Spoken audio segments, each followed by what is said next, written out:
Hello views, welcome to DJMS Tamil channel. Aaha Kalyanam சீரியலுக்கான upcoming எபிசோடில் கட்டில் ஒரு ஓரமாக சூர்யா படுத்துவங்க, இன்னொரு ஓரத்தில் மகா படுக்கிறாங்க. தூக்கம் வராதனால ஃபோனில் பாட்டு வச்சுட்டு தூங்குறாங்க. இந்த பாட்டு சவுண்டு சூர்யாவுக்கு ரொம்பவே டிஸ்டர்பன்ஸாக இருக்கிறதுனால அந்த பாட்டை நிப்பாட்டுறதுக்காக மகா மேலே சாஞ்சா மாதிரி அந்த ஃபோன் எடுத்து பாட்டை நிப்பாட்ட போக தூங்கிட்டு இருந்த மகா பக்கத்தில் சூர்யா இருக்கிறத பார்த்ததும் பயங்கரமாக கத்த, மகா நான் தான் கத்தாத அப்படின்னு சொல்லிட்டு சூர்யா சொல்ல, எதுக்காக இப்போ இங்கே வந்திருக்கீங்க அப்படின்னு கேட்க, அந்த பாட்டை கொஞ்சம் நிறுத்துறியா, எனக்கு தூக்கமே வர மாட்டேங்குது அப்படின்னு சொன்னதுக்கு அப்புறமா அந்த பாட்டை நிறுத்துறாங்க மகாவும். அடுத்ததா விஜய் அனாமிகா இவங்க ரெண்டு பேரையும் சேர்த்து எடுத்த போட்டோ பிரபா ஃபோனில் இருக்கு. பிரபாவுக்கு கால் பண்ண விஜய், ப்ரோ என்ன பண்றீங்க, எனக்கு ஒரே ஒரு ஹெல்ப் பண்ண முடியுமா அப்படின்னு கேட்க, என்ன சொல்லு அப்படின்னு சொன்னதுக்கு அப்புறமா, ஒன்றும் இல்லை ப்ரோ, அன்னைக்கு ஃபோட்டோஸ்லாம் எடுத்தோம்ல, அந்த ஃபோட்டோஸில் நல்ல ஃபோட்டோஸாக பார்த்து எனக்கு செலக்ட் பண்ணி அனுப்புறியா ப்ரோ அப்படின்னு கேட்க, பிரபா ரொம்பவே கடுப்பாகி போகிறாங்க.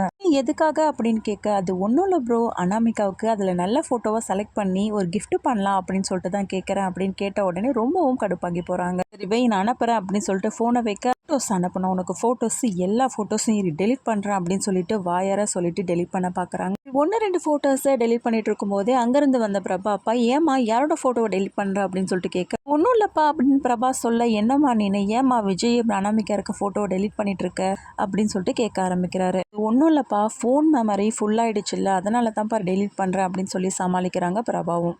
இன்னொரு பக்கம் குடும்பத்தில் உள்ளவங்க எல்லாரும் உட்காந்துட்டு இருக்க தருணத்தில் ஜோசியர் வந்திருக்காரு. அங்கிருந்து வந்த சித்ரா தேவி, என்ன விஜய்க்கும் அனாமிகாவுக்கும் நிச்சயதார்த்த தேதி பார்க்குறீங்களா அப்படின்னு கேட்க, இதெல்லாம் ஒன்றும் இல்லை, ஐஸ்வர்யாவுக்கு சீமந்த தேதி குறிக்க தான் வந்திருக்காங்க அப்படின்னு சொல்கிறத கேட்டு ரொம்பவே அதிர்ச்சியாக போகிறாங்க மகா. ஒரு பக்கம் ஐஸ்வர்யம் ரொம்பவே பதட்டத்தோடு இருக்காங்க. மகா எல்லார் முன்னாடியும் உண்மையை சொல்லிடுவாளோ அப்படின்னு. ஒரு பக்கம் சித்ரா தேவியும் எப்படியாவது இவளை வீட்டை விட்டு அனுப்பலான்னு பார்த்தா இன்னைக்கு சீமந்தம் வரலும் நிற்கிது, என்ன பண்ணலாம் அப்படின்னு சொல்லிட்டு ரொம்பவே குழப்பத்தோடு இருக்காங்க, மனசுக்குள்ளேயே குழம்பிக்கிட்டு.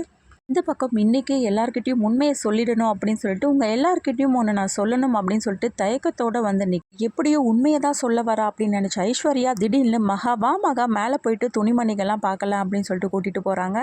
எவ்வளோ நாளைக்கு தாங்க்கா நீ இதை மறைச்சிக்கிட்டே இருப்ப, இதுதான் நல்ல சமயம், இப்போவாவது சொல்லு, எல்லாருமே ரொம்பவே எதிர்பார்ப்போடு இருக்காங்க, இதுக்கப்புறமும் ஏமாற்றிட்டு இருந்தால் நல்லா இருக்காதுக்கா அப்படின்னு சொல்ல, சொன்னால் அசிங்கப்பட போகிறது நம்ம தான், நீ பொறுமையாக இரு, நான் பார்த்துக்கிறேன் அப்படின்னு ஐஸ்வர்யா சொல்கிறதையும் கேட்காம திரும்ப மகா என்ன பண்ணுறாங்க, அப்பா நான் கீழே போய் எல்லாருக்கிட்டையும் நான் சொல்ல தான் போகிறேன் அப்படின்னு சொல்ல, ப்ளீஸ் மகா நான் சொல்கிறத பொறுமையாக கேளு அப்படின்னு சொல்லிட்டு சொல்ல, என்ன சொல்ல வரக்கா சொல்லு அப்படின்னு சொல்ல, கண்டிப்பாக சீமந்தம் முடிஞ்சால் நான் அம்மா வீட்டுக்கு தான் போய் ஆகணும், போனதுக்கப்புறமா அங்கே எப்படியோ அபாஷன் ஆகிடுச்சின்னு சொல்லிட்டு எல்லாருக்கிட்டையும் சொல்லி நம்ப வச்சிடலாம், இதுதான் என்னோட பிளான் அப்படின்னு சொல்கிறத கேட்டு, என்னக்கா நீ இப்படிலாம் பேசுகிற, இனி பண்ணுறது கொஞ்சம் கூட நல்லா இல்லை, எனக்கு சுத்தமாக இதெல்லாம் பிடிக்கவே இல்லை, நான் இப்போவே கீழே போய் சொல்ல போகிறேன் அப்படின்னு மகா போகிறாங்க. இந்த பக்கம் நீ சொல்ல போனாலும் என்னை விட நீ தான் அதிகமாக மாட்ட போகிற அப்படின்னு சொல்லிட்டு அதை நினச்சி சந்தோஷப்படுறாங்க ஐஸ்வர்யா. பக்கம் உண்மையை சொல்லலாம் அப்படின்னு சொல்லிட்டு ஒரு பக்கம் ரொம்பவே குழப்பத்தோட கீழே இறங்கி வர மகா, எல்லாரும் சீமந்தத்தை பற்றி ரொம்பவே சந்தோஷமாக பேசுறதை பார்த்து மகாவோட மனசும் மாறிடுது. ஒரு பக்கம் சித்ரா தேவி எப்படியாவது ஐஸ்வர்யா வயிற்றுல இருக்க குழந்தைய கலைக்கணும் அப்படின்னு சொல்லிட்டு ஒரு மாத்திரையை வச்சு கௌதம் கிட்ட பேசிட்டு இருக்காங்க. அப்புறமா சித்ரா தேவி அந்த மாத்திரையை எப்படி ஐஸ்வர்யா கிட்ட கொடுத்து போட விடுறாங்க, ஐஸ்வர்யா இதை போடுறாங்களா, அதுக்கப்புறம் என்ன மாதிரியான ட்விஸ்ட்லாம் காத்துட்டு இருக்கு, இது எல்லாமே தெரிஞ்சுக்கணுமா, அப்போ டிவிக்கு முன்னாடியே பார்த்து தெரிஞ்சுக்க மறக்காம நம்ம சேனலை சப்ஸ்கிரைப் பண்ணிக்கோங்க, கூடவே இருக்க அந்த பெல் ஐக்கனும் கிளிக் பண்ணிடுங்க, அப்போ தான் நான் போடுற அடுத்தடுத்த வீடியோஸ் உங்களுக்கு நோட்டிஃபிகேஷனில் வரும். வியூஸ், தேங்க்ஸ் ஃபார் வாட்சிங் திஸ் வீடியோ.